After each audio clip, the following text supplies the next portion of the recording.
আসসালামু আলাইকুম। আমি আমিনা সোমা ডায়েরি থেকে। আমি আপনাদের সবার প্রিয় সোমা আপু। আমি জানি না আমি আপনাদের কাছে কতটুকু প্রিয়, তারপরেও সবসময় বলি আমি আপনাদের সবার প্রিয়। তো welcome to my new daily vlog. তো আমি কি আপনাদের কাছে আসলে প্রিয়? যদি প্রিয় হই তাহলে আমার ভিডিওতে ভিউ নাই কেন? আমার ভ্লগগুলো আপনাদের কাছে কেমন লাগে? যদি ভালো লাগে তাহলে ভিউ কই? আমি কিন্তু কেঁদে ফেলবো, কেঁদে দিব। তো দ্রুত আমার ভিডিওগুলো দেখতে হবে, বেশি বেশি দেখতে হবে, লাইক করতে হবে, লাভ রিয়েক্ট দিতে হবে, ওয়াও দিতে হবে, আর অনেক বেশি কমেন্ট করতে হবে। নাহলে বুঝবো কেমনে আমার ব্লগ আপনাদের কাছে ভালো লাগে, আমার ভিডিওগুলো আপনাদের কাছে পছন্দ হয়, আমার কথা আপনাদের কাছে ভাল লাগে। তো এগুলো বুঝাইতে হলে ভিডিও বেশি বেশি দেখতে হবে, কমেন্ট করতে হবে। তো আজকে একটা ডেইলি ব্লগ দিতেছি। তো ডেইলি ব্লগে বাসার যাবতীয় কাজই আপনাদের সাথে শেয়ার করব, যেহেতু রমজান চলে আসছে, রমজানের প্রস্তুতিও নিতে হবে, বাসার কাজও করতে হবে। তো সকালবেলা নাস্তা বানিয়ে নিতেছি। এটা আমার একটা পছন্দের নাস্তা, ডিম দিয়ে ব্রেড দিয়ে টোস্ট। তো এটা সবারই অনেক পছন্দের, আমার জানা মতে। তো আপনাদের কেমন লাগে আমাকে এটা কমেন্ট করে কিন্তু জানাবেন। আমার কাছে এই টোস্টটা খেতে বেশ ভালো লাগে, এটা সকালে হোক বা সন্ধ্যায় হোক। তো তারপরে আমি আজকে মুমিতকে লাঞ্চে দিয়ে দিব হচ্ছে নুডলস, একটু ভেজিটেবল দিয়ে।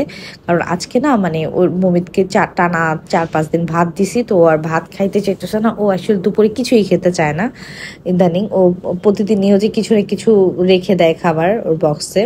তো আমি একটু বাজারে গিয়েছিলাম আজকে, একটু মুরগি আর হচ্ছে একটু গরুর গোস্ত কিনেছি, কারণ সামনে রোজা চলে আসছে। আর রোজার মধ্যে হচ্ছে এগুলা আমাদের, যেহেতু রোজার মধ্যে আমি ওইভাবে এত ভাতও খাই না, আমি হয়তো একবেলা ভাত খাবো, বাট মুমিত তো ভাত খাবে। তো মুমিত হচ্ছে মাছ টাছ খেতে চায় না রমজানে। তো আমি ওইভাবে একটু বিফ আর হচ্ছে চিকেনটাকে রেডি করে রেখে দিব।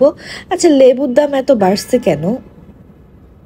অসম্ভব বাড়ছে। এক আলে লেবু 60 টাকা, ভাবা যায়?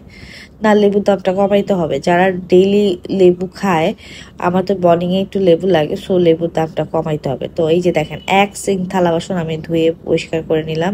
তারপর আমার হেল্পিং হ্যান্ড আপু, মানে আপা, জ্যোৎস্না আপা আমার কিচেন বাসা মুছে টুছে দিল। আমিও একটু রুম টুম ক্লিন করে নিলাম। এটা হচ্ছে আমার স্টুডিও রুম, যেখানে আমি কাজ করি।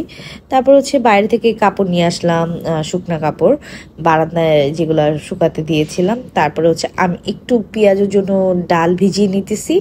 আপনারা কিভাবে বানান? আমি এখানে 3 রকমের ডাল দিয়েছি, খেসারি, মুসুরি আর হচ্ছে কি বলে ওটাকে, অ্যাঙ্কার ডাল।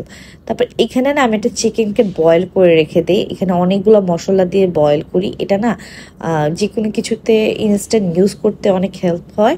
আমি এটা অনেক বছর ধরে করি। আপনারা এটা করে ফ্রিজ ডিপে রেখে দিতে পারবেন, যখন যতটুকু লাগে ওইভাবে হচ্ছে আপনারা ইউজ করতে পারবেন।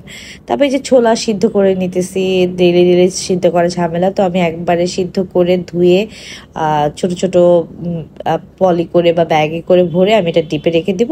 যেদিন যেটা লাগবে আমি ওভাবে বের করে নেব। এই যে ডালটা ব্লেন্ড করে নিলাম। এই ছিল আজকের একটা ভ্লগ। কেমন লাগলো সেটা কমেন্ট করে জানাবেন। আল্লাহ হাফেজ।